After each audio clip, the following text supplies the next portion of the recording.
মুখে নয়, রণবীর সিং জবাব দেন অভিনয়। ভারতের মেইন স্ট্রিম সিনেমায় যে ছেলেটা প্রথম দিন থেকেই নিজের এনার্জি দিয়ে মাতিয়ে রেখেছিল, আজ সেই রণবীরকে মানুষ চিনে প্রতিটি সিনেমায় একেবারে নতুন মানুষ হয়ে ওঠার ক্ষমতা দেখে। কেউ কেউ ক্যারিয়ারে একটা কমফোর্ট জোন বানিয়ে নেয়, রণবীর সেটা ভেঙে ভেঙে এগিয়েছেন। প্রতিটা চরিত্রে তিনি নিজের শরীর, চোখ, ভঙ্গি সত্যি সত্যি বদলে ফেলেন। রণবীরকে বোঝার জন্য তার সিনেমাগুলোই যথেষ্ট, আর সেই সিনেমাগুলোই বলে এই অভিনেতার কোনো সীমা নেই। আজ দেখে নিব তার এমন কিছু সিনেমা যেগুলোর জন্য তিনি নিজেকে পুরোপুরি বদলে ফেলেছিলেন।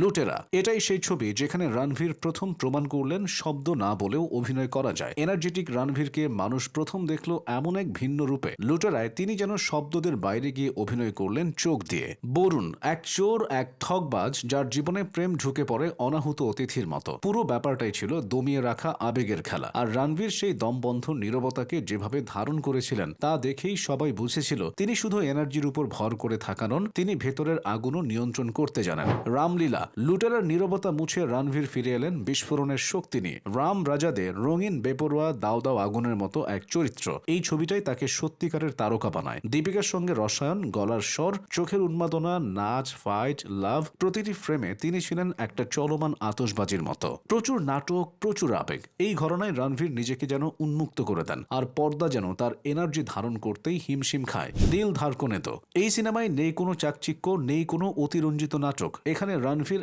একেবারে বাস্তবের মানুষ। কবির মেহরা, ধনী পরিবার কিন্তু মানসিকভাবে জটিল সম্পর্ক, পারিবারিক প্রত্যাশার চাপ আর নিজের জীবন নিয়ে দ্বিধা। কবির যেন আজকের অনেক তরুণের প্রতিচ্ছবি। রণবীর এখানে ভর করে আছেন তার স্বাভাবিক আকর্ষণ, হালকা হাস্যরস আর অতি সহজ আচরণের উপর। এই সিনেমার হিরো না হয়েও তিনি হয়ে উঠলেন ছবির প্রাণ। বাজিরাও মাস্তানি, এই ছবিতে তিনি ছিলেন যোদ্ধা, প্রেমিক, নেতা, সবকিছু একসঙ্গে। পেশোয়া বাজিরাওয়ের চরিত্র নেওয়া মানে শরীর বদল, ভাষা বদল, মনোজগৎ বদল। রণবীর মাথা ঘুরিয়ে হাঁটার ধরন পাল্টে প্রতিটি সংলাপে বলছিলেন একজন অষ্টাদশ শতকের যোদ্ধার ভার নিয়ে। যুদ্ধের ময়দানে তার রূপ বজ্রের মতো, আর প্রেমের দৃশ্যে তিনি সম্পূর্ণ অন্য মানুষ। দায়িত্বের সাথে আবেগের দ্বন্দ্ব যেভাবে ধরেছিলেন তা তার ক্যারিয়ারে এক বর্ণিল মাইল ফলক। পদ্মাবত, ভিলেন না, এটা শুধু ভিলেন চরিত্র না, এটা ছিল অন্ধকারে ডুব দেওয়া। আলাউদ্দিন খিলজি ক্ষমতার নেশায় মাতাল, যেন মানুষের শরীরে লুকানো জানোয়ার। রণবীর এই চরিত্রে যে ভয়ঙ্কর অবয়ব তৈরি করেছিলেন তা আজও দর্শক ভুলতে পারে না। গল্লি বয়, এখানে রণবীর প্রমাণ করলেন তিনি শুধু বড় স্কেলে, বড় ঘরনায়, বড় সব চরিত্রেই ভালো নন।